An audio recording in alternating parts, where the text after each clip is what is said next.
Um minutinho, irmãos.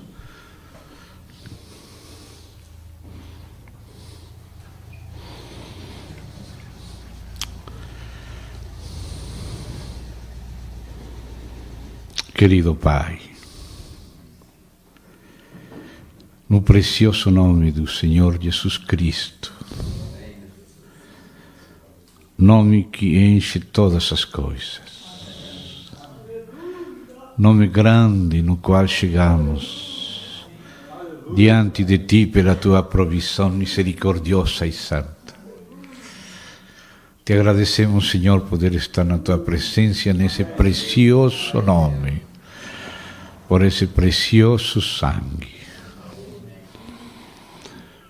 Senhor, o Senhor nos tem convidado a olhar ao Senhor e ser salvos.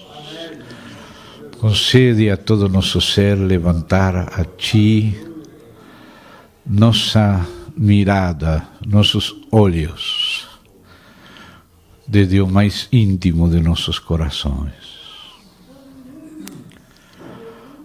Precisamos de Ti, da Tua graça e da obra do Teu Santo Espírito. Nós pedimos esta obra do Senhor em nossas vidas, de todos os que estamos aqui, de todos os que estemos para receber a Tua palavra, o Teu Espírito. Nossa oração é em direção a Ti.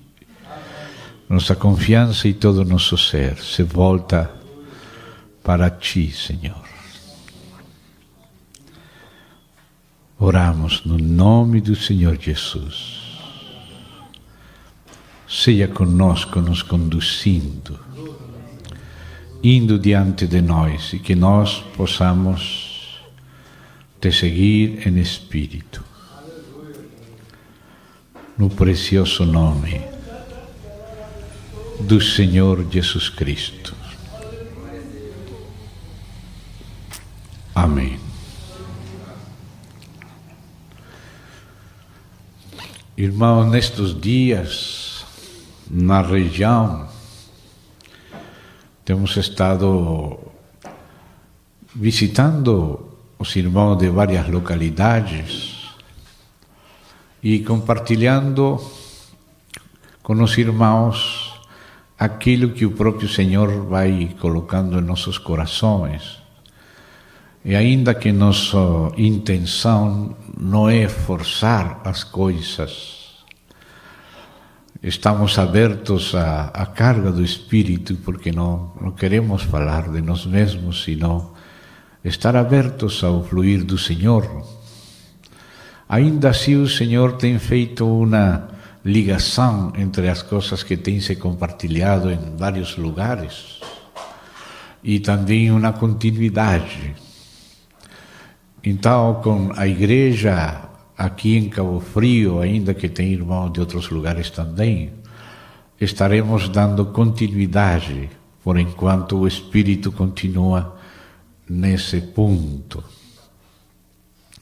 Nas últimas cidades, temos estado vindo algo acerca da carga da palavra do Senhor por um ponto fundamental, inicial, a partir do qual procedem muitas e muitas riquezas de Cristo, que são a base. Não é somente um assunto doutrinal, ainda que também está incluído na doutrina de Cristo, na doutrina dos apóstolos, mas é um assunto de vida, é um assunto de luz. Vida, luz e verdade estão muito relacionadas. E como num destes dias, em algum lugar, lembrávamos aquela passagem de Paulo aos Colossenses, ele dizia que nesse mistério de Deus, Cristo, estão escondidos todos os tesouros da sabedoria e da ciência de Deus. Daí vão brotando um cúmulo de revelações para nos alimentar, nos iluminar, fortalecer nosso homem interior, nos afirmar na graça de Deus diante dele. Então temos nos concentrado nesse primeiro e fundamental elemento do mistério de Deus, que é o próprio Deus, que afeta tudo demais, mas que começa pelo próprio Deus. E estivemos vendo o relativo à Trindade no Antigo Testamento, também no período intertestamentário, e a Trindade também no Novo Testamento. Não pretendemos ver todas as coisas, senão somente nos ir concentrando naquelas que o Espírito vai carregando nosso coração. Ontem estávamos reunidos em Araruama e tínhamos que ver um aspecto, mas nem sequer deu para começar, vamos dizer. Só podíamos ficar nas coisas fundamentais. Me di conta que não podia continuar, porque podia ser já muito pesado. Às vezes a palavra do Senhor requer estar diante dele e também estar pensando bem claro. E quando já han passado várias horas e vários dias, muitos irmãos estão cansados, esgotados, e se precisa fazer um seguimento cuidadoso. Então foi melhor parar, respirar, descansar, para dar continuação aqui. E tenho confiança no meu coração que os santos da igreja em Cabo Frio, o Senhor tem estado trabalhando com eles já há um tempo atrás, e o Senhor tem dado a estrutura para acompanhar certas coisas num ritmo um pouco mais forte, se seja possível. Então, aquilo que foi introduzido hoje vai ser continuado, tendo em conta a obra do Espírito ao longo da história da Igreja. Ou seja, que assim como temos visto a Trindade no Antigo e no Novo Testamento, incluindo o período intertestamentário, também devemos ver o reconhecimento da Trindade na história da Igreja. Porque o Senhor Jesus fez uma promessa. Ele disse que o Espírito Santo viria e que ele conduziria a Igreja a toda a verdade. E o Senhor falou que ele mesmo edificaria a sua Igreja. Então, temos que lembrar essas palavras de Jesus que são cumpridas na história da Igreja. Por uma parte, ele falou o seguinte, vou dizer de memória, você já vai lembrar essas palavras. Disse ele, quando venha o Espírito Santo, ele me glorificará. Muitas coisas faria o Espírito Santo. O Espírito Santo, primeiramente, teria que convencer o mundo de pecado, de justiça e de juízo. Isso é um trabalho direto do Espírito Santo com os homens, com o mundo. Ele convence ao mundo. Nós temos sempre que confiar nesse trabalho do Espírito Santo, especialmente quando estamos intercedendo por pessoas que amamos, nossos seres queridos que estão no mundo, e também por pessoas do mundo que não conhecemos, mas que também às vezes o Senhor nos conduz a orar.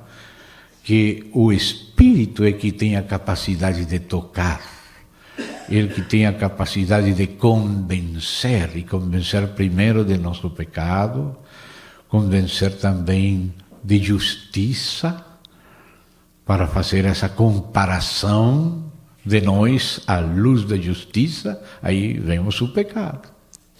E ao mesmo tempo de juízo. Também o Espírito Santo é aquele que nos conduz a Cristo e nos ilumina o Evangelho de Cristo. O Espírito Santo não somente nos condena, nos convence de pecado, mas também nos conduz à fonte do perdão e da restauração. Ninguém pode chamar a Jesus Senhor, senão pelo Espírito Santo. Então o Espírito Santo nos conduz também, graças a Deus, ao Senhor. E nos conduz a toda a verdade. E nos faz lembrar as coisas que Ele falou e coloca essas coisas diante de nós e também nos faz saber as coisas que virão. Mas essa frase inicial que lembramos é um dos trabalhos preciosíssimos do Espírito Santo. Ele vem para glorificar o Filho, ou seja, para abrir nossos olhos acerca do Filho de Deus. Então, Jesus fez uma relação estreita entre revelação e edificação. Se ele falou, eu edificarei a minha igreja, ele falou isso fazendo relação entre edificação e revelação. E revelação respeito de Jesus Cristo. Ou seja, aquele trabalho que faria o Espírito de glorificar o Filho de Deus. Porque a gente podia olhar com olhos naturais ao Senhor Jesus Cristo e não entender nada, e até menospreciar Ele. De fato, está profetizado que seria menospreciado, que não o estimaríamos, mas o Espírito Santo é que abre nossos olhos para conhecer o Senhor por dentro e não somente por fora. Quando aqueles gregos chegaram a perguntar por Ele, o Senhor se deu conta que essa não era a maneira de ser conhecido. Queremos ver Jesus, mas a Jesus não se pode ver com olhos naturais. Aquele que não nasce de novo não pode ver o reino de Deus, não pode ver o Senhor por dentro. Por isso Jesus, tão pronto foi perguntado por isso, ele respondeu, se o grão de trigo não cai em terra e morre, não leva fruto. Era necessário para ele morrer, ressuscitar e entrar dentro de nós por seu Espírito, para nós conhecer ao Senhor em Espírito e ser tocados pelo Espírito do Senhor, e que haja um contato direto, face a face no Espírito, e aí o Espírito é que começa a abrir nossos olhos acerca do Filho e começa a glorificar o Filho diante de nós. Só o Pai conhecia o Filho, ninguém conhecia o Filho senão o Pai. Mas agora o Espírito vem para abrir nossos olhos e nos assombrar acerca do Filho de Deus. E isso faz Deus com cada um de nós e também com a igreja em geral, como igreja, como edificação da igreja. Vocês lembram naquela passagem lá em Mateus 16, aquela passagem clássica da igreja, quando o Senhor Jesus, de maneira propositada, leva seus discípulos longe do ambiente religioso de Jerusalém e até da Judeia, e leva lá para Cesareia Marítima, lá no norte. E aí começa a perguntar o que os homens dizem acerca dele. E os apóstolos, muito prudentes, começam a falar aquelas melhores coisas que os homens falavam. Eles não falaram as coisas ruins que também falavam, que era Belzebu, que por Belzebu fazia milagros. Isso não falaram. Falaram que era um profeta, ou João Batista, ou algum dos outros profetas. E essas eram as opiniões dos homens. E logo o Senhor pergunta a eles como se não fossem homens também. Primeiro pergunta: o que dizem os homens acerca do Filho do Homem? E depois pergunta: e que decís vós? Como separando eles do grupo dos homens comuns, porque realmente havia uma intervenção do céu no meio dos discípulos. E aí é quando Pedro disse: tu és o Cristo, o Filho do Deus vivente. Aí é quando começa a ser abertos os olhos pelo Espírito acerca daquele carpinteiro de Nazaré que outros estavam pensando e dizendo muitas coisas inexatas. Mas começa o ensino do próprio Pai. Ouvirão ao Pai acerca dele. E então, aí é quando Jesus fala para Pedro e disse: bem-aventurado eres, Simão, filho de Jonas, porque não te revelou isto, e usou a palavra revelação. Não te revelou isto carne nem sangue, senão meu Pai.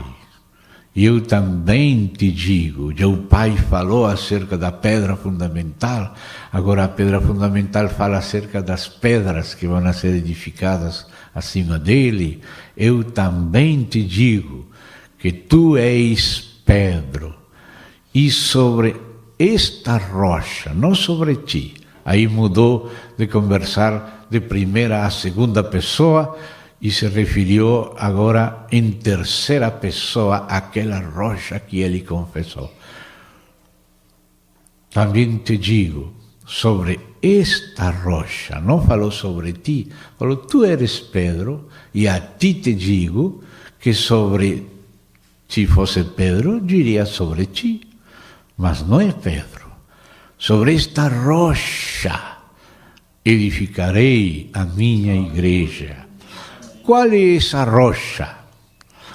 Sim, é Cristo essa rocha, mas Cristo sendo revelado à igreja, e a igreja confessando aquela revelação de Cristo, que recebe do Espírito do Pai, que glorifica o Filho. Então, a igreja realmente edificada, na medida em que o Espírito vai glorificando ao Filho, revelando ao Filho a igreja. Então, há um relacionamento estreitíssimo entre revelação de Cristo e edificação da igreja. A igreja é edificada na medida que vai conhecendo ao Senhor Jesus Cristo por revelação. A igreja vai se relacionando com o Pai através do Filho e através do Espírito, e o Espírito vai abrindo os olhos da igreja acerca do Filho. Quando ele falou, nesse mesmo contexto, sobre esta rocha, aquela revelação de Cristo confessada pela igreja, eu edificarei a minha igreja. Então, quando o Senhor falou que Ele edificaria a igreja sobre essa rocha da revelação de Cristo, ou de Cristo sendo revelado, glorificado pelo Espírito, assim a igreja entraria numa verdadeira edificação e crescimento. Então o Espírito conduziria a igreja a toda a verdade. E conduziria a igreja a seu crescimento em Cristo e a formação de Cristo na igreja. E o Senhor se referiu a esse processo não somente a partir da fundação, ou dos fundamentos, ou do início, sino ao longo de toda a edificação, e ele falou várias parábolas que têm a ver com esse crescimento e com esse avanço.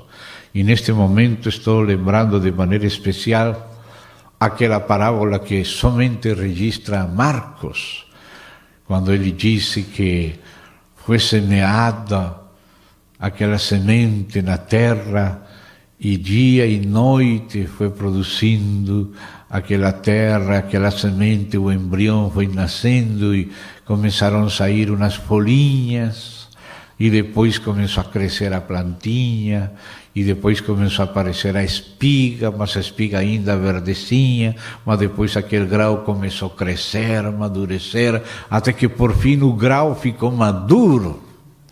E o grau maduro é aquele grau que é semelhante àquele que foi semeado. Sempre se deve semear um grau maduro. E o grau maduro vai cedendo tudo o que tem dentro, todas as suas possibilidades, todo o ADN do grão está programado para se reproduzir multiplicado. Então, assim é o reino de Deus. E assim é a edificação da igreja. Então, num sentido, na primeira geração, como um ato específico de Deus, aquela fé que havia de ser revelada, a fé que uma vez foi dada aos santos, foi entregue completa no início da igreja pelo Senhor Jesus, pelo Espírito, pelo Colégio dos Apóstolos, pelo Novo Testamento. Ou seja, Jesus tinha total clareza, e os apóstolos iniciais também. Eles mesmos foram crescendo e madurando, e passaram para a igreja uma riqueza de palavra que não podemos acrescentar nenhuma coma, nenhuma vírgula a ela. A palavra da Bíblia está completa. Não existe uma palavra nova, senão a mesma palavra. Nunca será necessário outra Bíblia. A Bíblia que temos contém tudo o que precisa ter. E é suficiente. Mas o entendimento da igreja acerca dessa palavra total, acerca dessa palavra inicial, tem sido progressivo.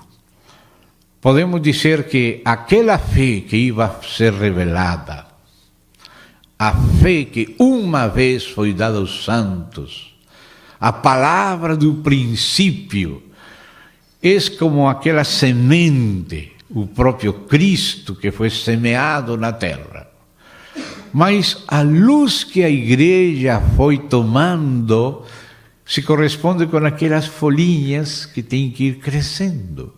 A igreja vai crescendo em Cristo, na revelação de Cristo, na iluminação da revelação, na compreensão, no desfrute, na vida do que foi vivido pelo próprio Cristo e que o Espírito fez viver aqueles pioneiros que foram os apóstolos do Novo Testamento. E as igrejas começaram a crescer e a amadurecer. Mas quando você começa a fazer um seguimento do entendimento da igreja acerca do Evangelho, você percebe uma grande distância entre os escritos do próprio Novo Testamento e os escritos dos escritores que vieram depois. Os escritores que vieram depois não tinham esse nível tão alto como o Novo Testamento. E aí você percebe porque o Novo Testamento é o cânon das Sagradas Escrituras, que não podemos aplicar esse mesmo nível aos escritores subseguintes da história da igreja. Somente na medida que os escritores, e não só escritores, sino a vida mesma dos líderes da igreja primitiva, iam se submetendo à palavra original, aí é que você vai vendo o verdadeiro crescimento da igreja. Então, uma coisa é o grão semeado no início, e claro, dessa vida surgem as primeiras folhinhas. Mas essas primeiras folhinhas não é o grão que foi semeado, vem daí, aquela vida, aquelas folhinhas vêm daquele grão, mas aquele grão tem que seguir produzindo um estágio mais avançado, já seja de milho, de trigo, qualquer planta que você queira escolher para compreender o processo, você vê que a vida tem que ir avançando. E assim tem sido a história da igreja. Mas a história da igreja é a história da edificação da parte de Cristo. É a história da iluminação da igreja pelo Espírito. A história da glorificação do Filho pelo Espírito na compreensão da igreja. Então, nós precisamos ver também como o Senhor foi e tem estado edificando a igreja. E muitas coisas, quando fazemos um seguimento cuidadoso, ainda que não seja excessivamente erudito, porque nos perderíamos em múltiplos detalhes, mas tem havido hitos principais, momentos chaves na história da igreja, que tem ajudado a igreja, e a igreja tem se pronunciado graças ao Espírito, e sobre a base de uma primeira etapa de compreensão, que foi estabelecida pelo Espírito, agora o próprio Espírito continua acrescentando novas coisas. E assim você vai vendo, ao longo da história da igreja, que o Espírito tem continuado trabalhando em uma sequência verdadeira, em uma sequência que até podíamos, hoje em dia, depois de 21 séculos, chamar até de sistemática. Quando você vê que, especialmente os irmãos dos últimos tempos, começam a realizar suas teologias sistemáticas, você vê que elas vão adquirindo uma ordem conforme ao Espírito foi tocando suas tônicas diferentes ao longo da história da igreja. O Espírito começou a chamar a atenção primeiramente acerca da pessoa do Filho, porque pelo Filho é que conhecemos ao Pai.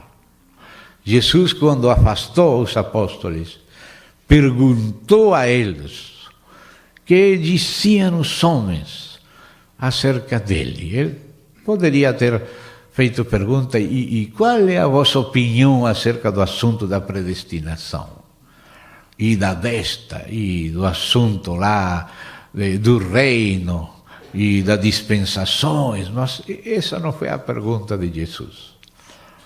Sim, no mistério de Deus, Cristo, estão escondidos todos os tesouros da sabedoria e, eventualmente, aquelas coisas vão sair à tona também. Mas tem que começar por onde começou o Espírito. E o Espírito começou por onde começou Jesus. O que dizem os homens acerca do Filho do Homem? E que decís vós, agora a igreja, acerca do Filho do Homem? Ou seja, que o Espírito Santo tinha-nos que conduzir em relação a Cristo, nos revelar a Cristo.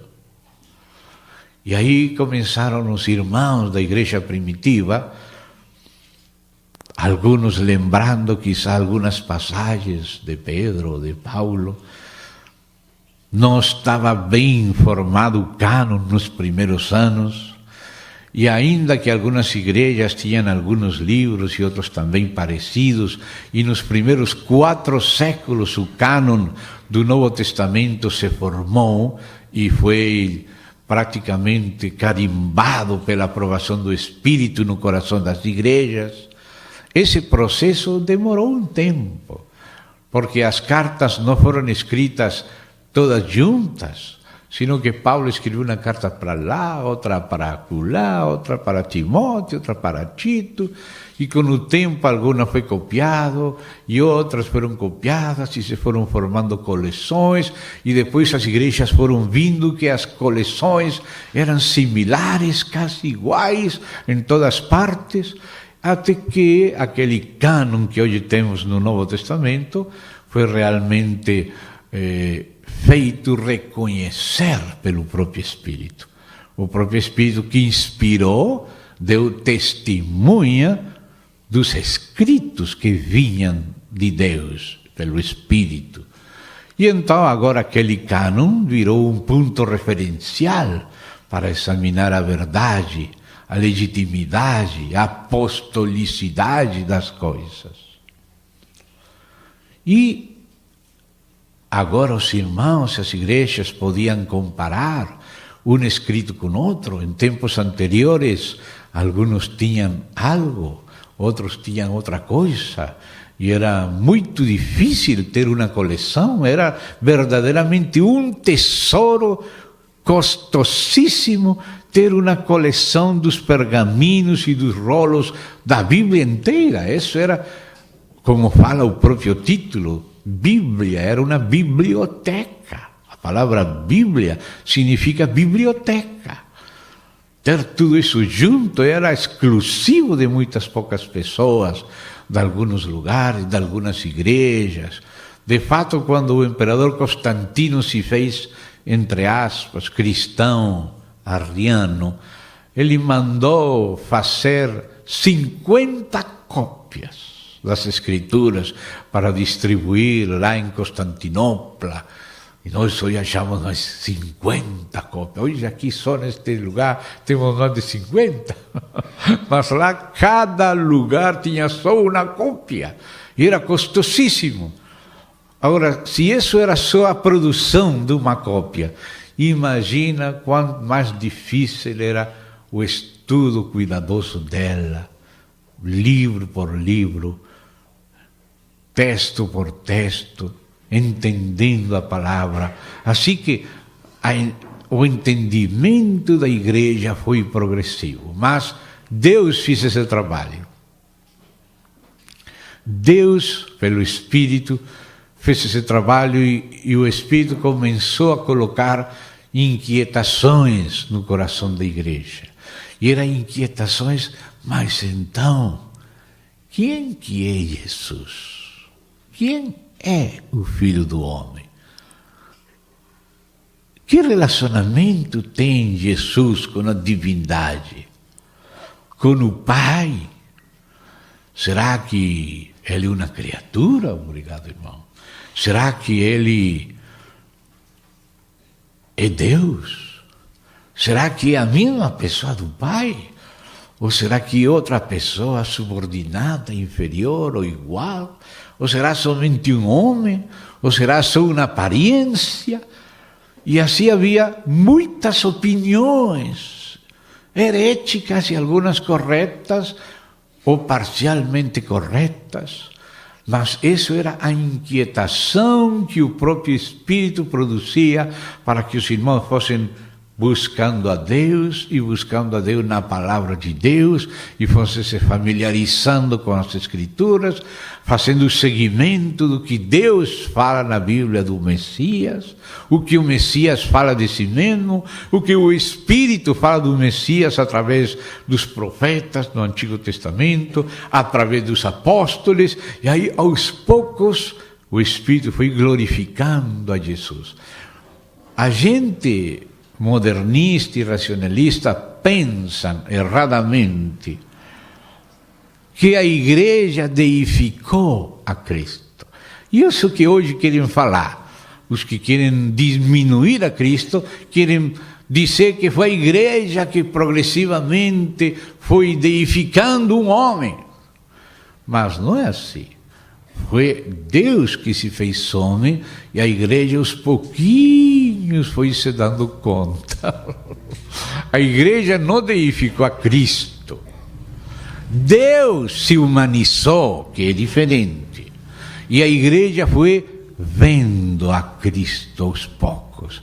O Espírito foi glorificando ao Filho diante da igreja, mas baseado na verdade. Cristo não foi engrandecido pela igreja, sino que a grandeza de Cristo foi sendo compreendida aos pouquinhos pela igreja e continua sendo compreendida até hoje. Cristo não está sendo deificado pela igreja. Cristo é divino desde sempre, mas a igreja é a que tem estado compreendendo aos poucos a Cristo. Não vamos nos deixar enganar por essa mentira de que a igreja deificou a Cristo. Esses são os que não conhecem a Cristo. Para eles, Cristo é muito baixo para ser chamado Filho de Deus, como a igreja chama a Ele. Mas não é porque a igreja tenha feito algo como colocar fermento, levedura e inchar na imaginação a Cristo. Não, ao contrário.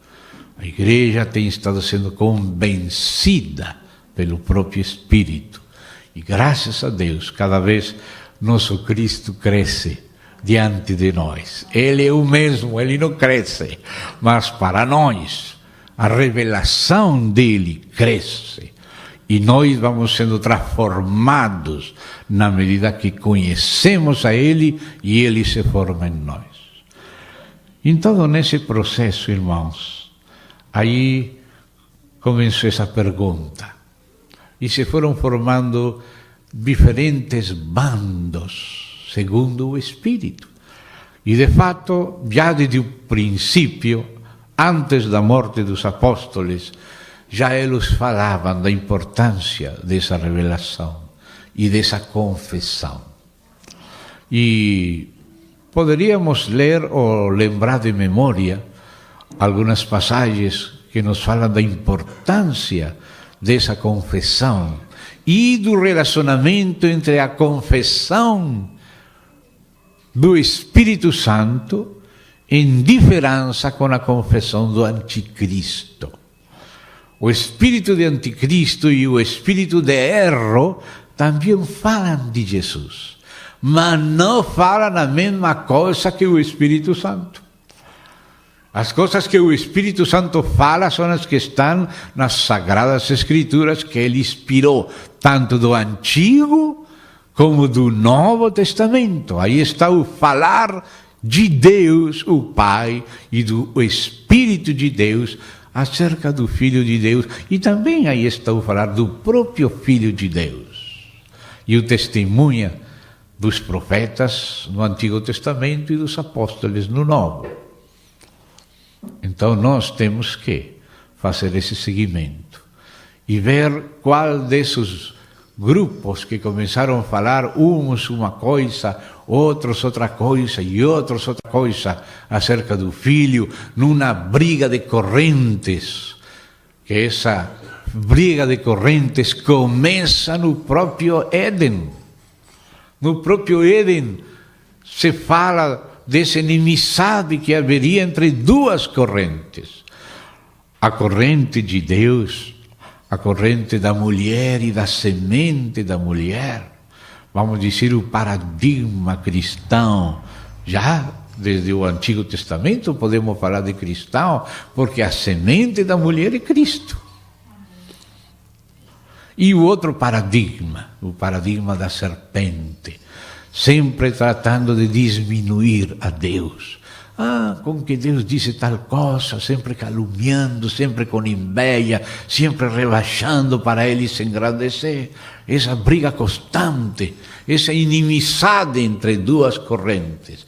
E a corrente do inimigo vira uma mistura de cores como um rio sujo. E a linha de Deus é uma linha transparente e cristalina. E as duas estão correndo ao longo da história. E nós temos que estar na corrente de Deus, na corrente do Espírito de vida cristalina, a confissão do Espírito de Deus. E essa confissão é acerca de Jesus. Hoje em dia, nestes tempos do fim, o inimigo está tratando de fazer um ecleticismo de religiões, mas sempre tirando Cristo do lugar certo. Lá na Noruega, um país supostamente cristão, luterano, de tradição, já se estão reunindo teólogos e teólogas, bispos e bispas, também com imãs muçulmanos, com rabinos e com outra classe de religiosos, e estão falando de Deus. Estão chegando a um acordo acerca da palavra Deus, e aí cabe toda classe de conceitos. Estão fazendo uma sopa de serpentes, rãs, sapos, de tudo, uma coisa terrível. E o nome de Cristo já foi tirado fora. Eles sabem que esse nome não pode encaixar com Maomé, não pode encaixar com Buda, não pode encaixar com qual outro dos líderes das religiões, porque são mentiras do diabo, e a verdade e a mentira não podem estar juntas. Jesus falou que não é comigo, é contra mim. Não pode ser neutral entre Cristo e Belial. Não se pode ser neutral. Ou estamos com Cristo e, portanto, contra toda mentira, ou estamos só na mentira, ainda que digamos ser cristãos. O verdadeiro cristianismo não pode se misturar, porque a verdade não é o humanismo, que inventa toda classe de religiões e trata de acomodar o que é humano e também demoníaco, porque essas religiões são doutrina de demônios.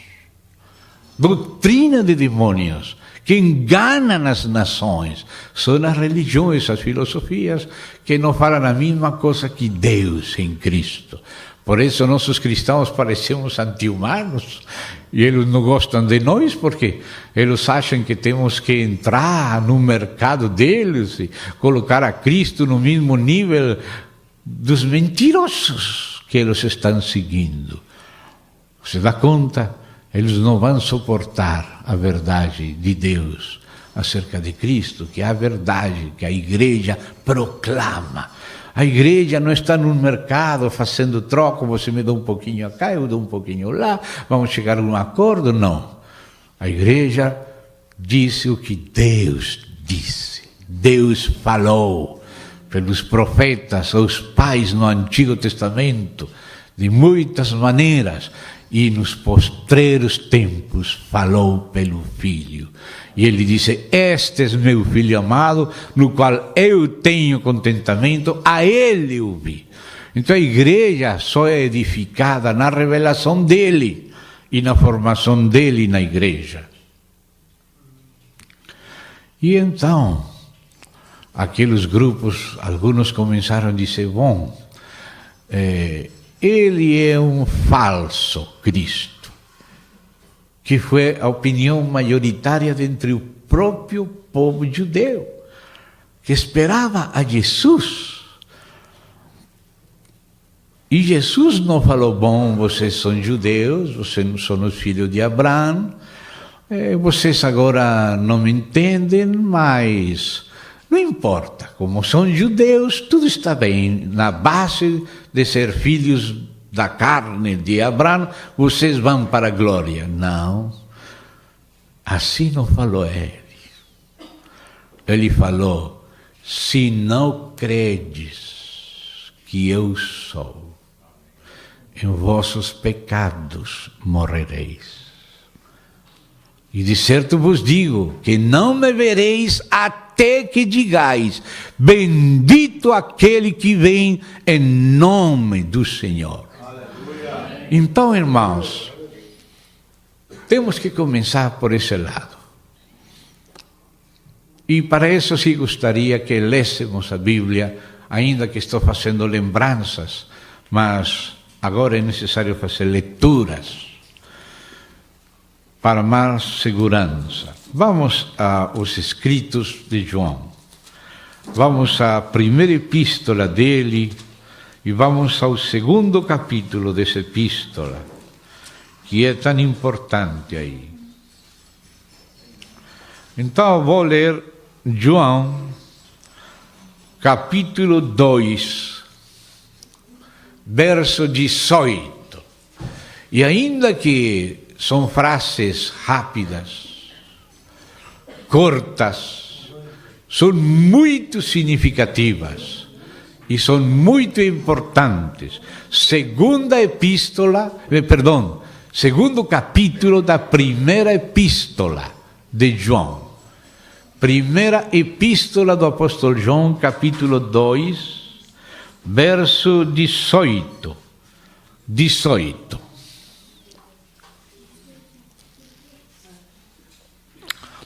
Filhinhos, disse João, já é a última hora. E como ouvistes que vem o anticristo, também agora muitos anticristos têm surgido, pelo que conhecemos que é a última hora. Ou seja, que a última hora se caracteriza por abundância de anticristos. Ainda que ele fala de muitos, não quer dizer que não exista um especial e final, que é o que ele fala em singular, o anticristo que vem. Não? Ouvistes que vem o anticristo. É aquele do qual fala o profeta Daniel, amém? Aquele chifre pequeno que se engrandece e se levanta contra o Senhor, e que é descrito no capítulo 7, no capítulo 8, no capítulo 9, no capítulo 11, no capítulo 12 do profeta Daniel, que Jesus apela aos escritos de Daniel e fala também, e João depois escreve no Apocalipse. E tem também outras passagens, como Paulo aos Tessalonicenses, como Zacarias, etc. Esse é o anticristo. Mas assim como existe o personagem final, o anticristo, existem também muitos anticristos e o espírito de anticristo. Ou seja, pessoas que também estão contra Cristo, que também são confundidas pelo espírito de anticristo. Ainda sem ser o último, são anticristos também. Então, João disse claramente, agora muitos anticristos, e disse também agora. Ou seja, o anticristo vem no futuro, mas desde o próprio tempo de João também muitos já começaram a aparecer, sem ser o último, mas são as hostes mais pequenas do dragão que está inspirando e vai inspirar o último. Você dá conta? Então, também estão trabalhando no mesmo mistério da iniquidade, na mesma corrente do mundo e do diabo, do príncipe da potestade do ar, que conduz o mundo à perdição. Então, agora fala assim, eles, não somente um, sino todos eles, ainda que aqui neste caso não é todos, mas aqui ele vai falar de alguns que especialmente são muito delicados para nós, porque saíram do meio da cristiandade geral, que é o mais perigoso. Ainda Jesus falou que ele semeou trigo no campo, que é o mundo, mas o inimigo semeou joio no meio do trigo no campo. E crescem juntos. Isso é o que está falando aqui também João. Eles, ou seja, esses anticristos, porque também falam de Cristo, entram no mundo da religião, mas misturando e distorcendo, tergiversando, caluniando, diminuindo, disturpando Cristo. Mas no meio religioso. Quando nós ouvimos da apostasia, às vezes pensamos que a apostasia é somente viver perdidamente no mundo dos prazeres da carne. Mas quando Paulo explica a Timóteo da apostasia, da qual o Espírito está advertindo, o Espírito adverte que essa apostasia se vai dar no mundo religioso, no mundo da religião e da justiça própria. Ele diz, o Espírito, Timóteo, o Espírito claramente adverte que nos postreiros tempos muitos apostatarão da fé, seguindo doutrinas de demônios, proibindo o casamento, mandando-se abster de certos alimentos. Uno pensaria que seria promovendo a poligamia, mas o diabo é mais astuto. Se ele promove a poligamia, pode ser que a gente fique muito cansado da poligamia e vire monógamo. Mas ele começa pelo celibato. começa a proibir o casamento e depois semeia muito homossexualidade, por exemplo. Né? Então ele começa a proibir o casamento, não coma, não guste, coloque as pessoas na base da justiça própria, na base da sua própria carne, do seu próprio esforço, ou seja, anatema do evangelho. Não é o evangelho legítimo. O diabo coloca as pessoas na base de sua própria condição natural, tratando de se fazer semelhantes a Deus, como falou o diabo, serei como Deus, sereis como Deus. A gente pensando que pode alguma coisa baseado em si mesmo, no campo da religião, e são espíritos de demônios conduzindo as pessoas naquela lama da qual não podem sair e se afundam mais e mais na religião. Não da concupiscência só da carne, não. É na área da religião, da religiosidade.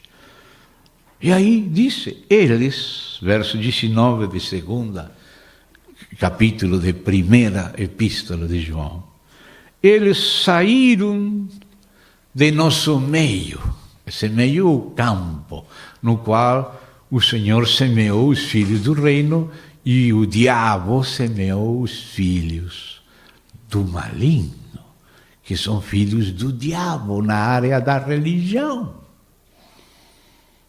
Disse, saíram de nosso meio, entretanto, não eram dos nossos. Não é que eram e deixaram de ser. O que é. Mas eles não eram, mas estavam no nosso meio, que é muito diferente. Não é que se eram e deixaram de ser. Não. Não eram, mas estavam em nosso meio, sem ser legítimos filhos.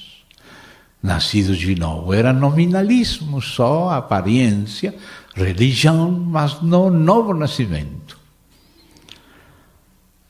Porque, e aí vem a explicação porque ele está falando assim pelo Espírito, porque se tivessem sido dos nossos, teriam permanecido conosco. Isso quer dizer que quem é verdadeiramente um filho, continua sendo um filho até o final. Isso que João está ensinando. Se tivessem sido dos nossos, teriam permanecido conosco. Essa é a segurança. Se verdadeiramente é um filho, é filho permanente. Amém? Mas, se se afastaram de nós, era porque não eram filhos. Não que um filho deixou de ser filho, não era filho. E por isso se afastou. Porque se de verdade tivessem sido filhos, permaneceriam sendo filhos com a igreja. Todavia, eles se foram, para que ficasse manifesto que nenhum deles é dos nossos. Que coisa séria e clara, fala o apóstolo João aqui. E já depois vai chegando ao assunto da confissão acerca de Cristo. E vós possuís unção que vem do Santo, e todos tendes conhecimento. Ou seja, os que são, têm o Espírito. Os que se afastam, é porque não são e não têm o Espírito. Por isso não são conduzidos à verdade. Porque quem conduz à verdade é o Espírito. Quem glorifica o Filho é o Espírito. A pessoa está no meio da cristiandade, mas não ha nascido de novo, não tem a unção. Você dá conta? Então, verso 21. Não vos escrevi porque não saibais a verdade. Olhe como é a atitude do apóstolo aqui. Ele não está impondo por si mesmo algo. Eu sou o apóstolo e você tem que repetir o que eu falo. Não. Ele como é apóstolo, sabe que o que ele está falando já foi ensinado pelo próprio Espírito aos irmãos. E se os irmãos concordam com os apóstolos, é porque nasceram do mesmo Espírito. Não porque alguém forçou algo externo, senão porque concordam em Espírito, têm comunhão no Espírito. Então diz aí, não vos escrevi porque não saibais a verdade, antes porque a sabeis, e porque mentira alguma jamais procede da verdade. Ora, nenhuma mentira jamais procede da verdade. Se é do Espírito, sempre vai ser conforme Cristo, conforme os apóstolos do Novo Testamento, conforme a Bíblia. Quem é o mentiroso? E agora já chegou. Que vinha falando da verdade, mas a verdade é algo como está indefinido, qualquer chama de verdade qualquer coisa. Agora a gente fala que é verdade não absoluta, que cada imaginação que o homem tem é a verdade dele. A imaginação de qualquer é verdade para ele, como se não existisse verdade, senão são mentiras que nós chamamos de verdade, somente subjetivas, mas a palavra não fala assim, não. A palavra tem uma verdade objetiva, revelada por Deus. A verdade é o Filho de Deus. A verdade é a palavra de Deus. A verdade é o ensino do Espírito de Deus. Essa aqui é a verdade. Então diz aqui, quem é o mentiroso? E aqui nem sequer falou de muitos mentirosos, senão o mentiroso. E aqui chega o assunto da confissão acerca de Cristo. Né? A importância. O Espírito começou por aí, porque por aí também começou o inimigo. Né? Em relação com Cristo. Porque a igreja é edificada na revelação de Cristo, na glorificação de Cristo pelo Espírito. E também a igreja é destruída, é confundida, tratando o inimigo de apresentar outro Jesus, outro Espírito e outro Evangelho, que não existe outro. Há um só Evangelho, um só Jesus e um só Espírito verdadeiro. Mas como Eva foi enganada pela serpente, Paulo sabia que a mesma serpente procuraria enganar a Eva de Cristo, que é a igreja. Então disse, quem é o mentiroso senão aquele que nega que Jesus é Cristo? Essa frase parece simples, mas, irmão, é uma frase profunda.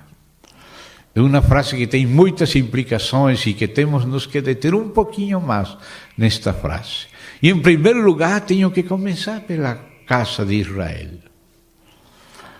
O fato de não reconhecer a Jesus como o Messias prometido a Israel, isso faz que a pessoa esteja debaixo da mentira de um espírito anticristo. O próprio judaísmo, que não reconhece a Jesus como o Messias, está debaixo de espírito anticristo e é mentiroso. Não é mentira que o Antigo Testamento seja a palavra de Deus. Não é mentira que Moisés escreveu os mandamentos de Deus. Todo o Antigo Testamento é verdade, mas ele conduz a Cristo.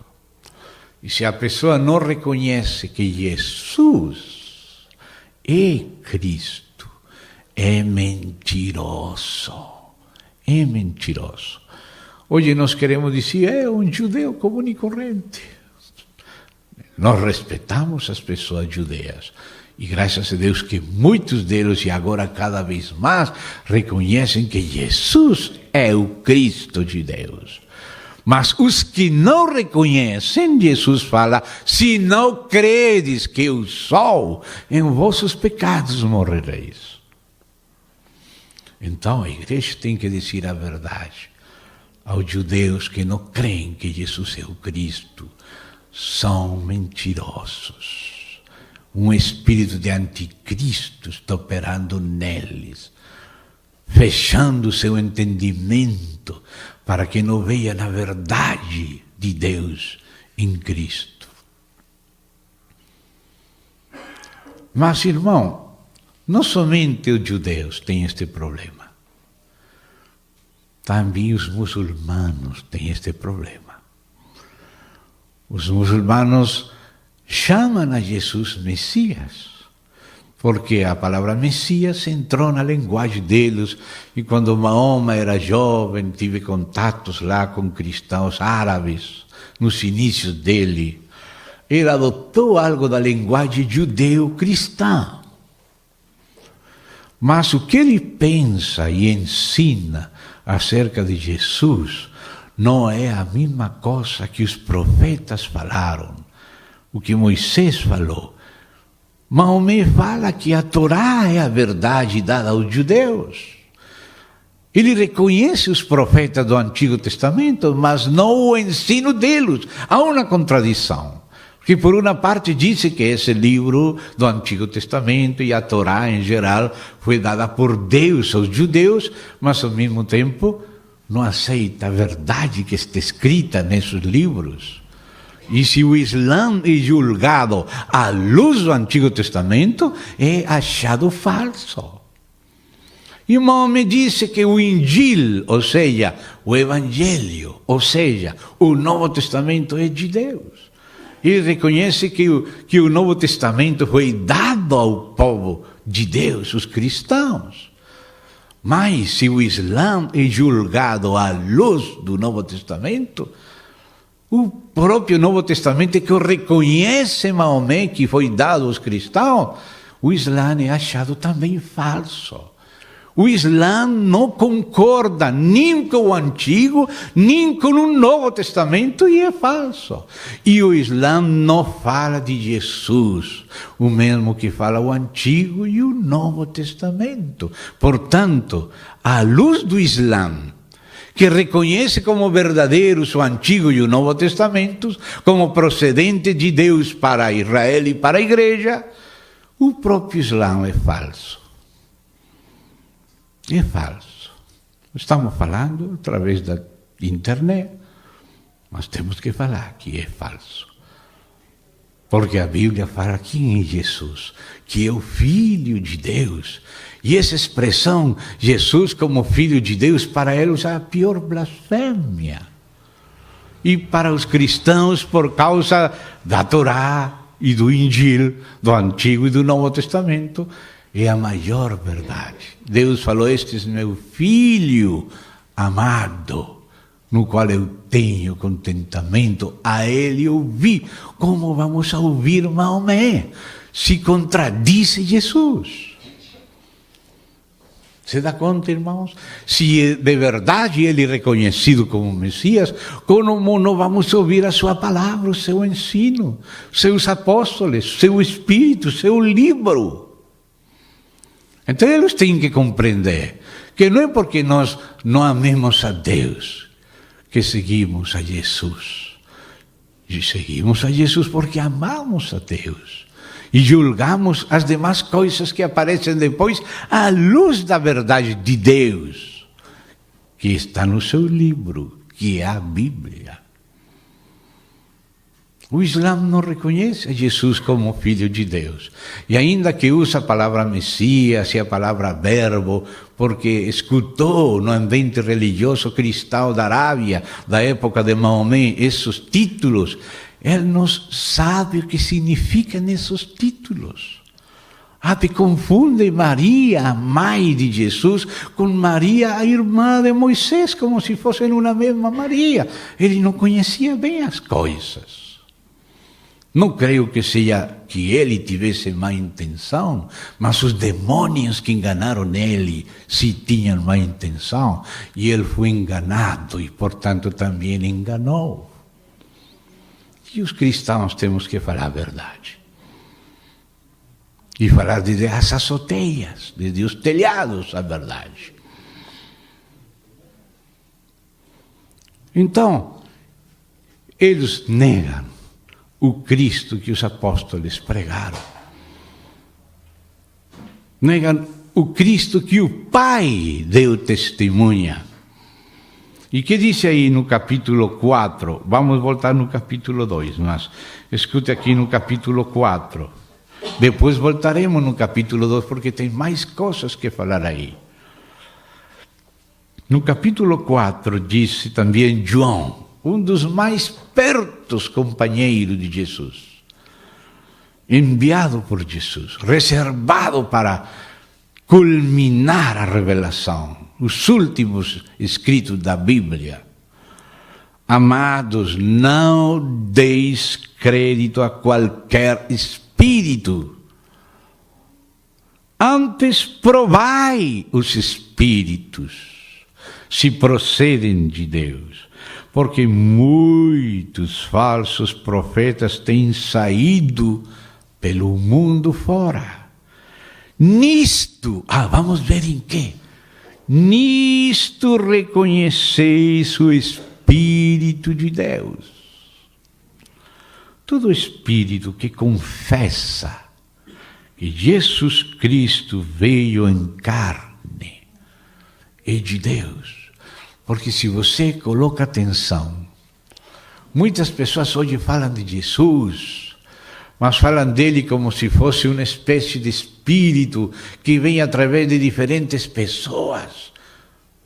Falam de que o Espírito de Jesus está em Bahá'u'lláh, ou que esse mesmo Espírito é como um avatar daqueles hindus que encarnavam em Krishna e em Rama e Ramakrishna, e depois encarnou muitas vezes, desencarnando o Cristo, como se o Cristo fosse uma espécie de espírito que pode entrar em diferentes homens, e cada falso profeta diz que ele é Cristo, cada falso Cristo, perdão. William Soto Santiago diz que ele é a segunda vida de Cristo. Por quê? Porque separam o Cristo da encarnação e colocam ele operando através de outras carnes, de outros homens. E isso fiz o Cerinto no início, falando da doquesis, ou aparência do corpo de Cristo, que não era um homem de verdade, senão como uma espécie de aparência de fantasma. E não um homem real vindo em carne e sangue, não só no batismo, não só na água, senão segundo água e sangue, como um homem verdadeiro. Isso também é anticristo, negar que Jesus veio como um homem verdadeiro, em carne, como qualquer homem. E então disse: todo espírito que não confessa a Jesus não procede de Deus. Diz esta tradução. Pelo contrário, este é o espírito do anticristo, a respeito do qual tendes ouvido que vem e presentemente já está no mundo. O espírito, não o anticristo final naquela época, mas o espírito do anticristo, e muitos anticristos já estavam na época de João. Então você vê que a relação de espírito com confissão acerca de Jesus é fundamental para conhecer o Espírito. Que fala cada Espírito acerca de Jesus? A pessoa pode ter muitas aparentes credenciais, mas como você deixa a vaca solta, e ela sozinha vai se enredando com um monte de laços. A pessoa começa a falar, e você vai ouvindo, e vai fazendo as perguntas certas, e aí começa a aparecer para onde que vai aquele espírito. Né? E aí sigue falando assim: filhinhos, vós sois de Deus e tendes vencido os falsos profetas, porque maior é aquele que está em vós do que aquele que está no mundo. Eles procedem do mundo. De onde procedem? Não são nascidos do alto. Somente são da terra, de abaixo. E o mundo os ouve. O mundo sente que são como eles. Nós, os apóstolos e os cristãos com eles, somos de Deus. Aquele que conhece a Deus nos ouve. Escuta, essa é outra característica do Espírito de Deus. O Espírito de Deus pode ouvir e aprovar, porque esse é o verdadeiro ouvir. Não é somente um ouvir físico. Não, ouvir significa crer, aprovar o que falam, o que escrevem os apóstolos do Novo Testamento, da Bíblia. Aquele que é de Deus, diz aí, quem conhece a Deus, nos ouve. Aquele que não é da parte de Deus, não nos ouve. Nisto reconhecemos o Espírito da verdade e o Espírito do erro. O Espírito da verdade ouve, ou seja, recebe, crê e vive conforme a doutrina de Cristo, que é a dos apóstolos, que é a do Espírito de Deus. Se dá conta? Mas tem pessoas que estão no mundo religioso e ouvem muitas coisas, mas não podem concordar com o que fala o Novo Testamento. Eles preferem ouvir a J.J. Benítez, ou algum erudito como Bullman, que fala que é mitologia, ou com qualquer evolucionista. Escuta qualquer coisa menos os apóstolos do Novo Testamento. Se dá conta, irmãos? Então, nisso se conhece o Espírito de verdade e o Espírito de erro. Então, voltamos no capítulo 2, que continua falando dessa confissão própria do Espírito de Deus acerca de Jesus. O Jesus do Novo Testamento, não dos apócrifos. Agora falam o Código da Vinci, o Jesus de Dan Brown, né? Sempre aparece o chamado de Santo Grial dos maçons, que é o mesmo do Código da Vinci, o mesmo do Santo Grial, que é mentira, que são blasfêmias. Bem, isso que o mundo gosta agora, isso que é a moda agora. Muita gente quer fazer dinheiro escrevendo acerca de Jesus, mas não conforme a palavra, sino conforme espíritos de mentira e de anticristo. E todo esse monte de apócrifos são falsos profetas, espíritos de anticristo espalhados pela terra para confundir, conforme Jesus profetizou. Então, voltando no capítulo 2, aquela parte-chave aí, quem é o mentiroso, sino aquele que nega que Jesus é Cristo? Este é o anticristo, o que nega o Pai e o Filho. E aqui estamos chegando ainda a outro ponto. Vamos ver mais pontos que parece que estão escondidos e não vemos que estão aqui incluídos. Vou deixar o assunto do unicismo, dos testemunhos de Jeová para um pouco mais tarde. Mas hoje em dia está o famoso modernismo. E o modernismo faz uma diferença também entre Jesus e Cristo. O Espírito Santo diz: Jesus é o Cristo. Os apóstolos confessam que Jesus é o Cristo. Quem não faz são os judeus que não creem em Cristo como Messias. Mas agora o modernismo diz: bom, Jesus possivelmente sim seja uma pessoa histórica, aunque tem pessoas que duvidam que Jesus seja histórico e falam que era uma mitologia, e agora vem um monte de livros, que era um judeu marginal por aí, que era um cínico, ou algum que nunca existiu. E outros dizem que Cristo é só a invenção dos cristãos.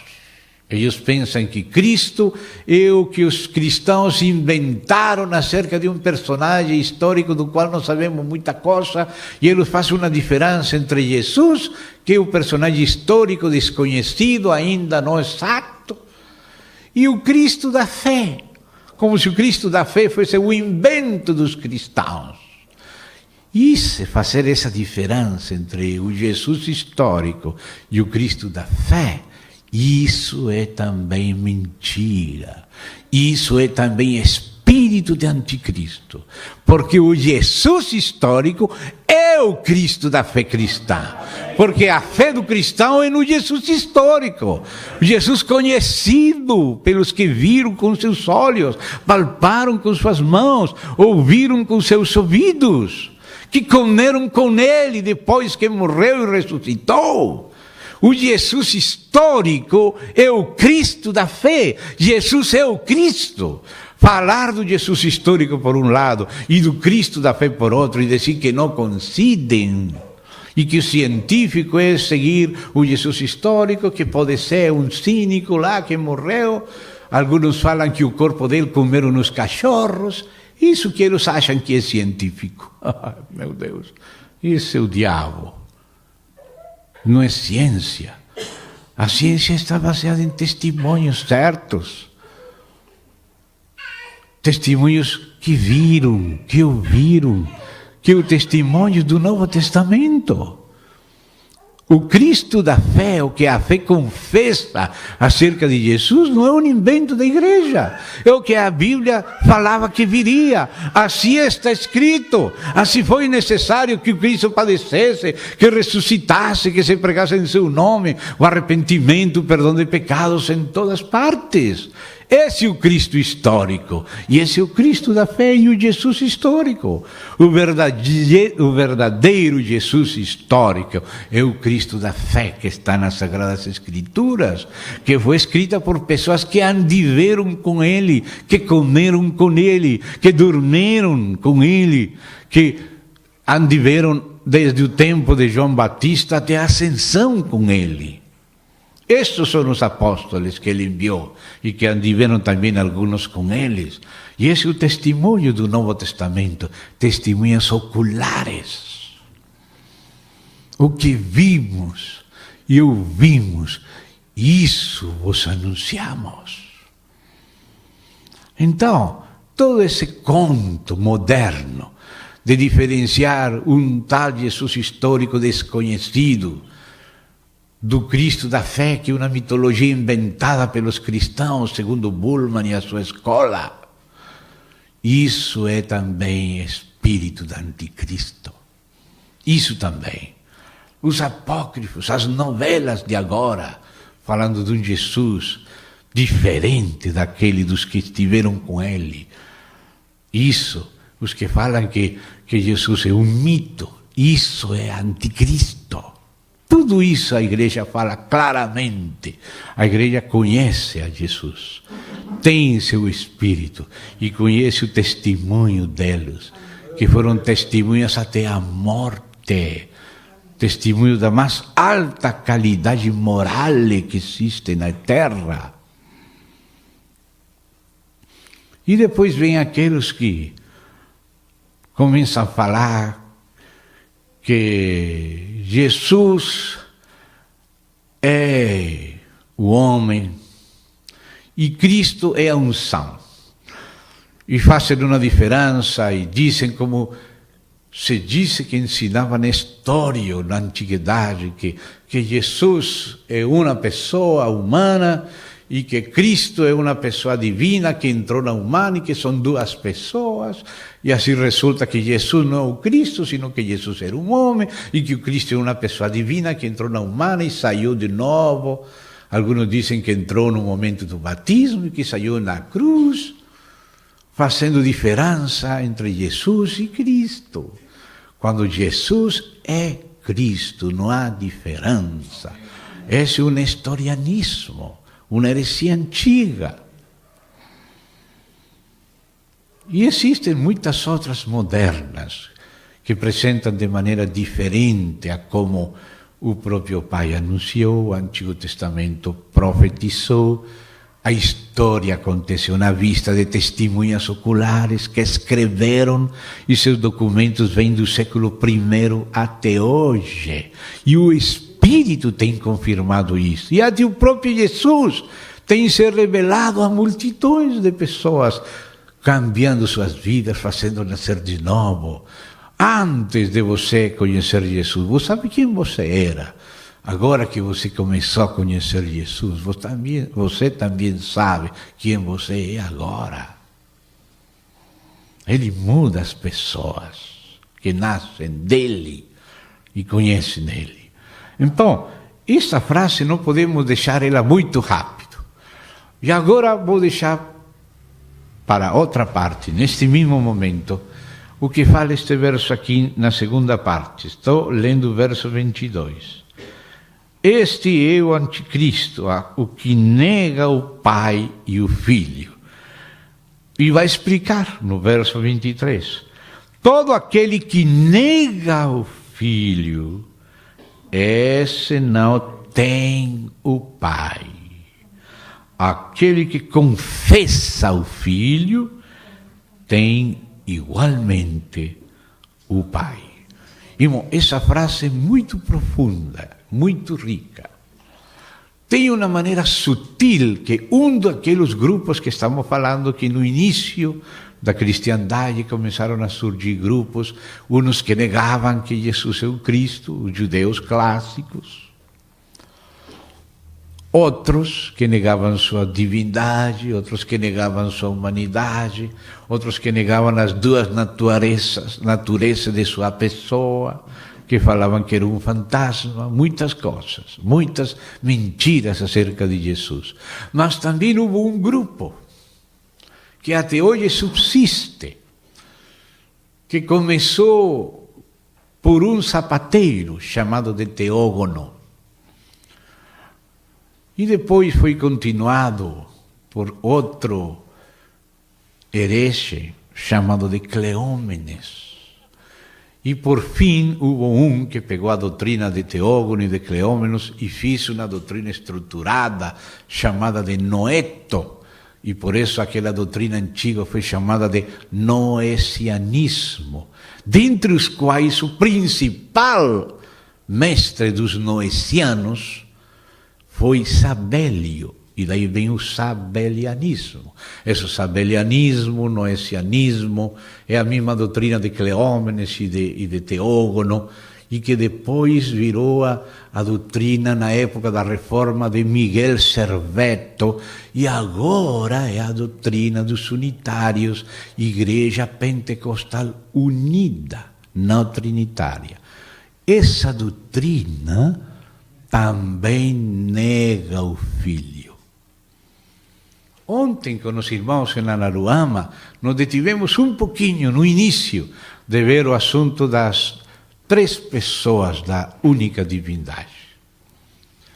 No princípio era o Verbo, e o Verbo era com Deus. Escute, o Verbo com Deus, e o Verbo era Deus. O Verbo era Deus, confessa a divindade, mas o Verbo era com Deus, confessa a pessoa do Filho com o Pai. E confessa 2 vezes. Vamos aí de novo, marque aqui em 1 de João, e voltemos lá ao 1º capítulo do Evangelho de João. Vamos agora ao Evangelho, capítulo 1. Quero chamar a atenção de vocês aos versos seguintes, desde o verso 1. No princípio era o Verbo, aí está confessando a existência da pessoa do Verbo. E está mostrando que esta pessoa é o Filho, e que é uma pessoa distinta do Pai. Não distinta em divindade, porque o Verbo também é Deus como o Pai. Ou seja, que a distinção não é em divindade, ou em essência, ou em natureza, como considerávamos ontem. Mas é distinção em pessoa. Por isso disse, e o Verbo estava com Deus. Se só falasse o Verbo era Deus, falaríamos, sim, Deus é uma pessoa. E o que fala o judaísmo do Antigo Testamento não messiânico. Eles dizem sim que Deus é uma pessoa. E que essa pessoa do Pai é a mesma pessoa do Filho, só que mudou de maneira ou de modo de se expressar. E depois virou o Espírito. E aí está falando como se só existisse uma pessoa que vai mudando de modalidade. E por isso essa heresia é chamada de modalismo também. Porque fala que é uma pessoa que muda de forma. É a pessoa do Pai que depois virou Filho quando entrou num homem, mas a mesma pessoa do Pai entrou no homem, mas esse homem só homem. Mas a pessoa do Pai depois entrou nesse homem e depois virou Espírito. Mas é a mesma pessoa, uma pessoa. Quando disse que é uma pessoa, está negando a segunda e a terceira pessoa. E basta só negar a segunda para já ser classificado como um mentiroso anticristo. Porque Jesus é uma pessoa que estava com o Pai eternamente antes da criação. Ele disse, aqui João, o Verbo era com Deus. Aí está confessando a pessoa. Logo disse, e o Verbo era Deus. Aí está confessando a divindade do Verbo, que é a mesma do Pai, era Deus, é divino como o Pai. Mas é outra segunda pessoa, não é a primeira, porque estava com Deus.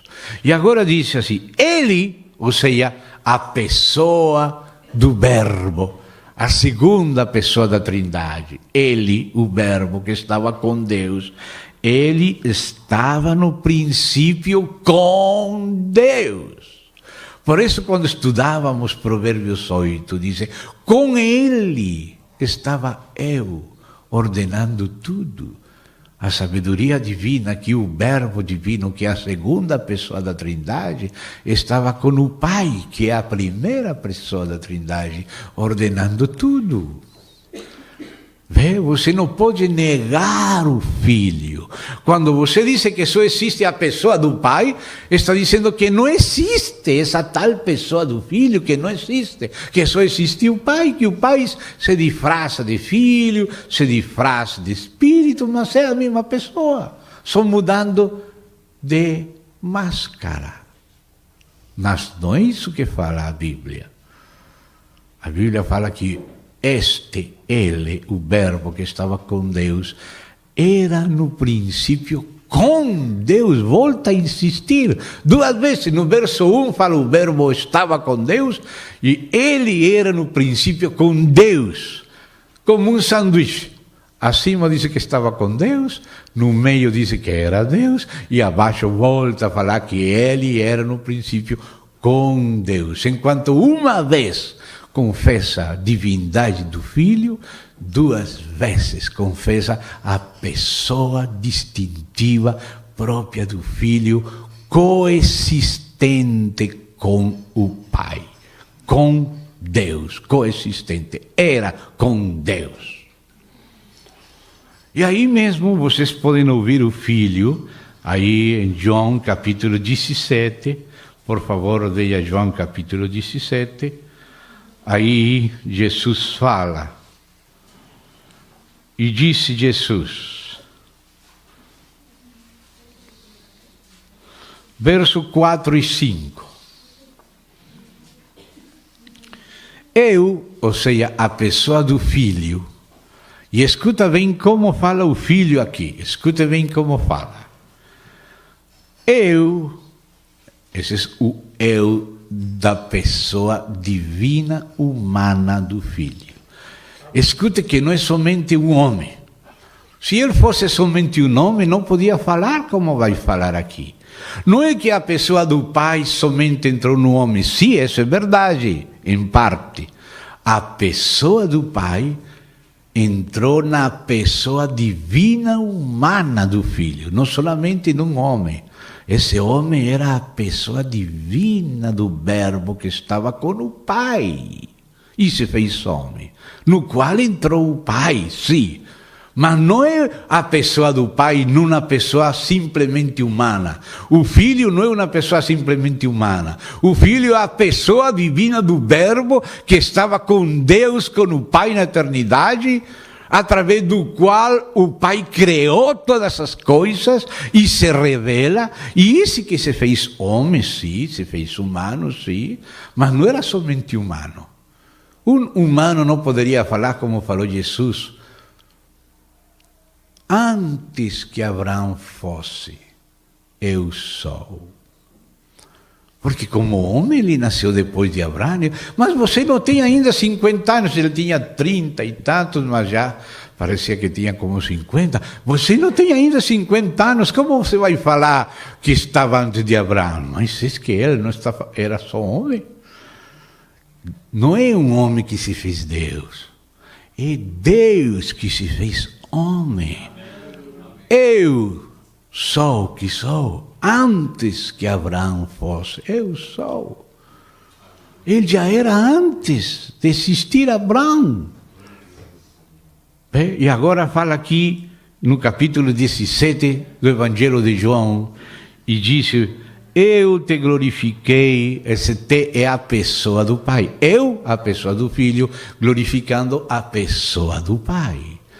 Eu te glorifiquei na terra, consumando a obra que me confiaste. O Pai confiou ao Filho, lá na glória, uma obra para fazer na terra. Para fazer. E agora, verso 5, leia bem, 17,5 do Evangelho de João. E agora, glorifica-me. Isso que fala me é a pessoa divino-humana do Verbo encarnado. Glorifica-me, ó Pai. Pai é a pessoa primeira da Trindade. Contigo mesmo, escute, contigo. Glorifica-me contigo. Coexistência do Filho com o Pai. Com a glória que eu tive junto de ti antes que houvesse mundo. Escute essa frase. Se ele fosse um homem somente que fala, como ele vai falar a glória que eu tive contigo antes que houvesse mundo, se ele somente nasceu no tempo de Augusto César como homem? Como está falando que antes que Abraão fosse, ele era? E porque fala João que ele era antes, no princípio, e que com ele estava o Filho, com o Pai, antes da criação de tudo. Um homem não pode falar assim, só a segunda pessoa divina do único Deus, o Verbo que estava com Deus, ele que se fez homem e agora fala assim: glorifica-me, ó Pai, contigo mesmo, com a glória que eu tive na eternidade, eu tive junto de ti, o Verbo com o Pai, antes que houvesse mundo. Antes da criação já existia a pessoa do Verbo com a pessoa do Pai, estando juntos no mesmo Espírito, mas é outra pessoa. Se dá conta? É outra pessoa. Não é outro Deus. A divindade é a mesma, mas nessa divindade subsiste desde a eternidade com o Pai, como seu próprio verbo, como sua própria palavra, como sua própria autoimagem, como sua própria sabedoria e poder. A pessoa do Filho. E esse Filho foi que se fez homem. Mas não, esse homem não é somente um homem. Esse homem é o Filho de Deus que se fez filho do homem. Tem duas naturezas na mesma pessoa, não somente a natureza humana. Por isso Jesus, se era um homem, mas não somente era um homem, era o verbo de Deus que estava com Deus e era Deus e sigue sendo sempre Deus, que também se fez homem, porque Deus pode fazer qualquer coisa. E ele quis se fazer homem. Não é a igreja que pela sua fé divinizou a Jesus, não. Foi Deus que se humanizou e chegou a ser Jesus. E depois nós vamos reconhecendo pelo Espírito quem que é Jesus. Não é um modernismo, irmão, é a fé tradicional bíblica a que tem a razão. Está escrito isso. Então, disse assim: glorifica meu Pai contigo mesmo com a glória que eu tive junto de ti, antes que houvesse mundo. Por isso, na primeira epístola de João, voltando lá para João, no capítulo 1, aí fala no verso 2.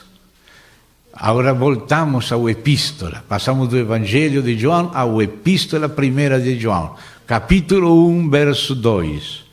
E a vida se manifestou, e nós a temos visto, e dela damos testemunho e vos la anunciamos. Escuta, a vida eterna, a qual estava com o Pai, e nos foi manifestada. O que temos visto e ouvido anunciamos também a vosotros, para que vós igualmente mantenhais comunhão conosco. Ora, a nossa comunhão é com o Pai e com seu Filho, Jesus Cristo. A vida eterna que estava com o Pai. Vida eterna com o Pai. Eu sou o caminho, a verdade e a vida. É a vida eterna, a vida divina com o Pai. A expressão da vida. Esse é o Filho. Ele era no princípio com Deus.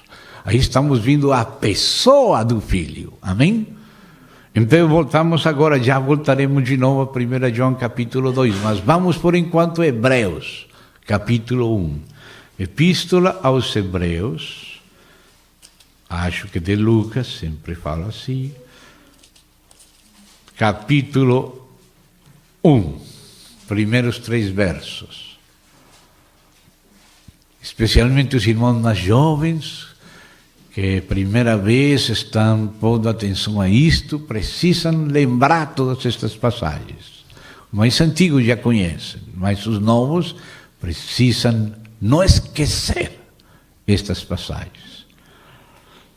Disse: havendo Deus outrora falado muitas vezes e de muitas maneiras aos pais pelos profetas, esse é tudo o Antigo Testamento, nestes últimos dias, agora é o Novo Testamento, nos falou pelo Deus,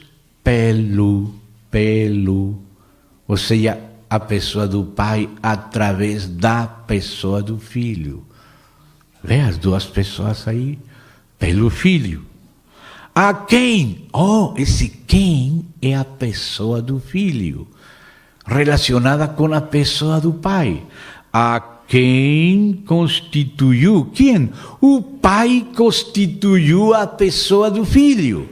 A pessoa do Pai constituiu a pessoa do Filho, herdeiro de todas as coisas, pelo qual, não somente o Filho, não somente o Pai, sino a pessoa do Pai através da pessoa do Filho, pelo qual também fez o universo. Vê? O Pai não fez o universo sozinho. O Pai fez o universo com o Filho. Pelo Filho. No Filho e para o Filho. O Filho é o herdeiro. O Pai constituiu herdeiro ao Filho. Aí temos a pessoa do Pai e a pessoa do Filho. Você dá conta? E depois a do Espírito, que vem em nome do Pai e do Filho. Mas, por enquanto, o Espírito Santo se deteve na igreja primitiva, mostrando-lhes quem que era o Filho. E estamos seguindo as Escrituras que a igreja primitiva começou a ler. Bem? Então, amados, aí vem se ver que o Filho é uma pessoa distinta do Pai, na Trindade. Não é a pessoa mesma, é a mesma divindade. Tem a mesma essência, a mesma natureza, mas é uma pessoa que acompanha o Pai desde a eternidade. Esse é o Filho. Então, agora sim, voltamos de novo à primeira epístola de João, de novo ao capítulo 2. E aí no capítulo 2, diz o verso 23, todo aquele que nega o Filho. Diz, que é negar o Filho? É também dizer que não existe na eternidade com o Pai tal pessoa do Filho. Isso que faz os unitários, pentecostais unidos. O que faz Miguel Servet, o que fez Sabelio, Noeto, e Cleómenes, e Teógonos. Os pentecostais unidos, modalistas, patripassionistas, que dizem que foi o Pai que morreu na cruz e não o Filho. Mas aquele que se fez homem para morrer foi o Verbo que se fez homem. O Pai não se fez homem, o Espírito não se fez homem, a pessoa segunda da Trindade, o Verbo que estava com Deus, este Verbo se fez carne, habitou entre nós e morreu como homem, falou, Pai, glorifica-me a teu lado, junto de ti, com aquela glória que eu tive contigo antes que houvesse mundo. Essa é a pessoa do Filho, né? Quem nega o Filho é mentiroso. Quem nega o Filho não tem o Pai. Então, se você disse que Deus é somente uma pessoa, você está negando a pessoa do Filho. Porque o Filho não é somente um homem. Antes de se fazer homem, era o Verbo que estava com o Pai, através do qual o Pai criou tudo e a quem o Pai fez herdeiro de tudo. Esse que é a pessoa divina e humana do Filho. E negar ele é ser mentiroso e é não ter o Pai.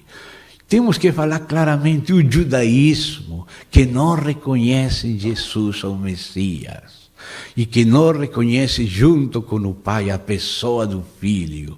E o Islã, que não reconhece que o único Deus tenha um Filho, não tem o Pai. Não tem o Pai. Esse é o veredito da palavra de Deus. Não somente a fé da igreja. A fé da igreja está na palavra de Deus. Na palavra que o Espírito deu aos apóstolos, que Jesus enviou. E o Messias, que Jesus é enviado pelo Pai. Preparado em todo o Antigo Testamento. Vivido e testemunhado no Novo Testamento. Agora na história da igreja. A igreja começou a compreender que junto com o Pai existia e existe e existirá sempre a pessoa do Filho. Primeiro começou por aí. Porque alguns falavam que não, que o Filho era só um nome. Outros que era uma primeira criatura. Outros que era a mesma pessoa do Pai. Outros que é somente um mito. Outros sim, um personagem histórico deificado por a igreja. Não, é o Verbo de Deus, que estava com Deus e se fez carne, um homem verdadeiro, Deus e homem verdadeiro, Jesus, o Cristo de Deus. Essa é a confissão do Espírito Santo de Deus e a confissão da igreja. E o demais é mentira. O demais está debaixo do espírito do anticristo. O demais só vai servir ao diabo. Temos que falar a verdade. A igreja tem que falar a verdade. Eles não vão gostar, vão querer nos matar. Mas eles que vão morrer pior se atrevem a negar isto. Não falamos contra eles, falamos a verdade a eles, para que eles conheçam Deus. E rogamos ao Espírito Santo de Deus que convença eles de pecado, de justiça, de juízo, e que glorifique a Jesus nos corações deles. Se Jesus falou que os que têm coração limpo verão a Deus. E que se alguém quer fazer a vontade de Deus, conhecerá se as palavras de Jesus são de Deus ou não. Se alguém é sincero e busca Deus e pergunta a Deus, Deus vai mostrar quem é Jesus. Porque o Espírito Santo veio a glorificar o Filho. E o Pai revela o Filho. E a igreja é edificada pela revelação acerca do Filho. Então a igreja primitiva começou com essas pesquisas. Quem que é o Filho? E surgiram aqueles grupos. Mas também a igreja confessou a Jesus como Deus e também como verbo de Deus com Deus. Assim como João falou as duas coisas ao tempo. João tem uma espada para a direita e para a esquerda, deixando o caminho no meio. Aqueles que negam a Jesus como Deus, como chamados hoje de testemunho de Jeová, que dizem que ele era somente uma criatura, pode ser a primeira criatura, mas não o Deus Filho, o verbo divino com Deus. Os testemunhos chamados de Jeová negam a divindade do Filho.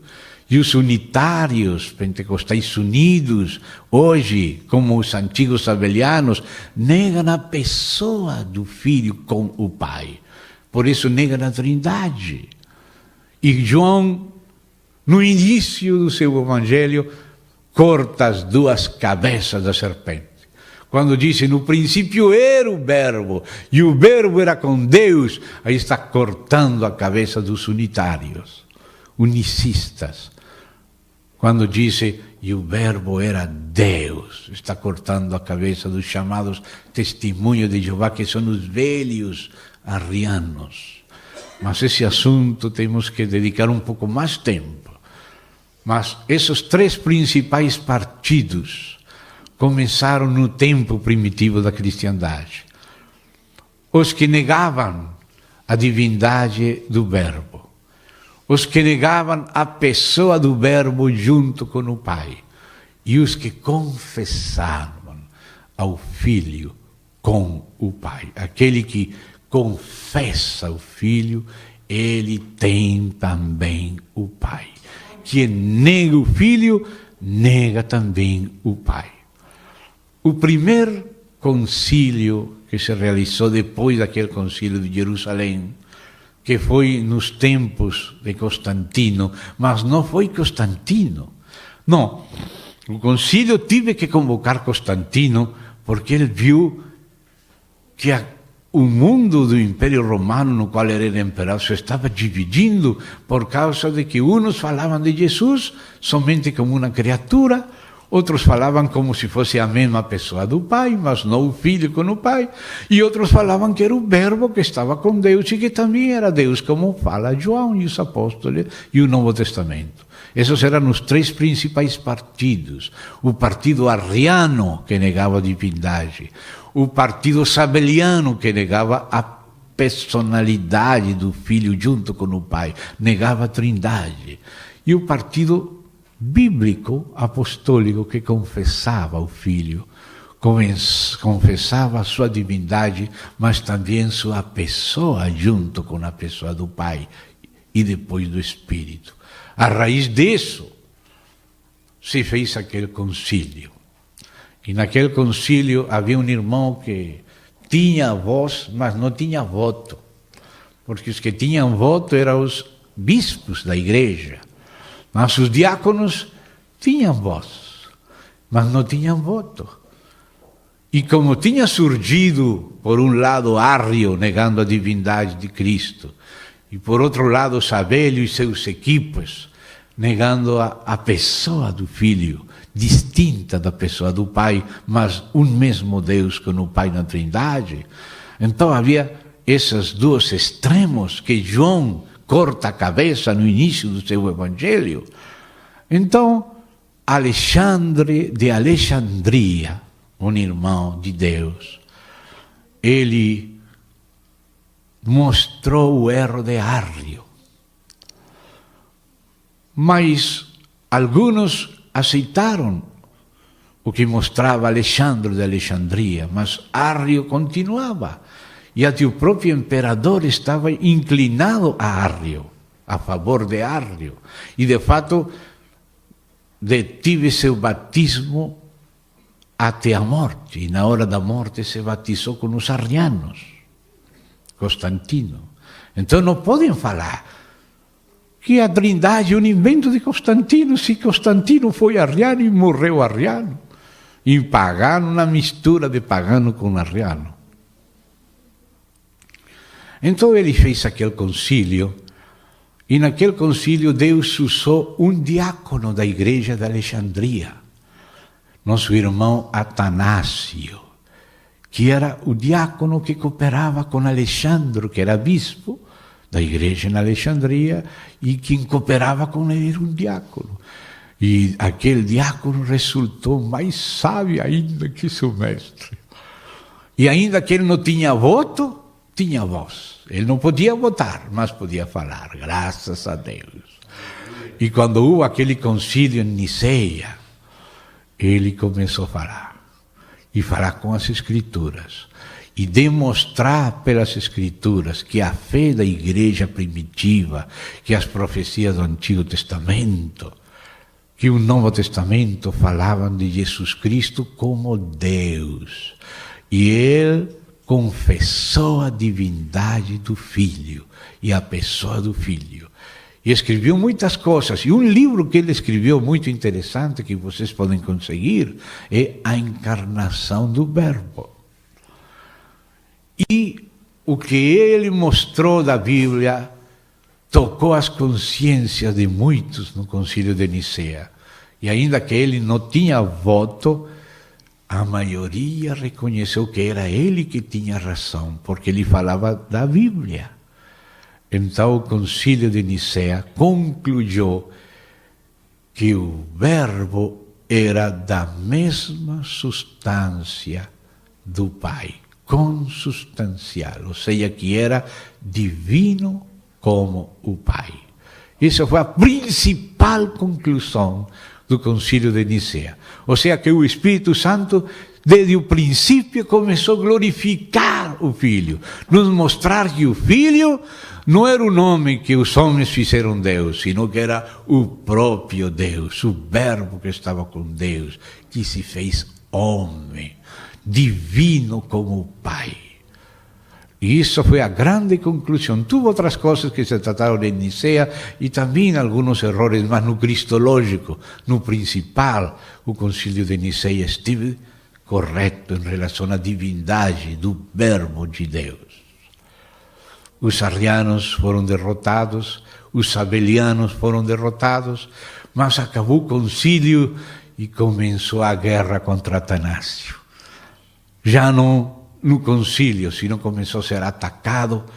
O próprio Constantino expulsou Atanásio das terras do império, tive que fugir para Egito, se esconder com os monges no Egito, com Santo Antônio e aqueles monges que viviam nos desertos, por causa que nos tempos de Constantino aqueles grandes personagens eclesiásticos viraram muito mundanos, se casaram com o império, então a reação de muitos cristãos foi fugir para os desertos e viver uma vida separada daquela mistura que está representada nessa palavra Pérgamo, muito misturado, o mundo com as coisas de Deus.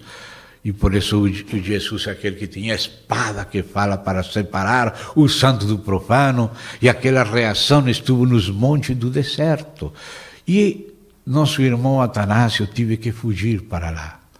E falavam: Atanásio, todo mundo está contra você, Pois também Atanásio está contra todo mundo, falou ele, porque Jesus Cristo é Deus. E ele teve que fugir, viver oculto, se ocultando entre os montes do deserto, expulso do país 5 vezes, escrevendo cartas para os presbíteros das igrejas, para os bispos das igrejas, para outros irmãos, em oculto. E todo mundo contra ele, irmão. Quanto devemos a este amado irmão Atanásio? E a mesma coisa que fez Atanásio no Oriente, especialmente no Egito, porque ele era de Alexandria e depois teve que se esconder no interior, lá nos fundos do Egito. Ao mesmo tempo, outro irmão nas Gálias, numa cidade chamada Poitiers, se escreve Poitiers, se pronuncia Poitiers. Era chamado Hilário de Poitiers. Ele também defendeu a Trindade e escreveu uma coleção de 12 livrinhos que agora formam um volume grosso, titulado A Trindade. Essas obras de Atanásio e de Hilário de Poitiers, Atanásio de Alexandria e Hilário de Poitiers são obras-chaves neste combate da linha do espírito com a linha da mentira na história da igreja. Somos devedores, estes irmãos, agradecemos o grande combate que eles pelejaram, situações difíceis, mas mantiveram a confissão de Deus, do Espírito de Deus, acerca do Filho de Deus. Então, irmão, por hoje, vamos parar aqui, vamos ver como o Senhor nos continua ajudando, se Ele deseja, nas próximas reuniões. Vamos orar. Querido Pai, que precioso é ter um tempo para ouvir a Tua Palavra, considerar a história do Teu Espírito com Teu povo, abrindo nossos olhos para saber quem nos visitou, quem que é a nossa vida e quem que é a nossa rocha. Afirma a igreja nesta rocha suprema e inabalável, que é o próprio Filho de Deus, Deus e homem verdadeiro, que morreu por nós, ressuscitou, ascendeu e nos deu seu próprio Espírito. Em nome do Senhor Jesus. Amém e amém. Obrigado, irmãos. Até amanhã, se Deus permite.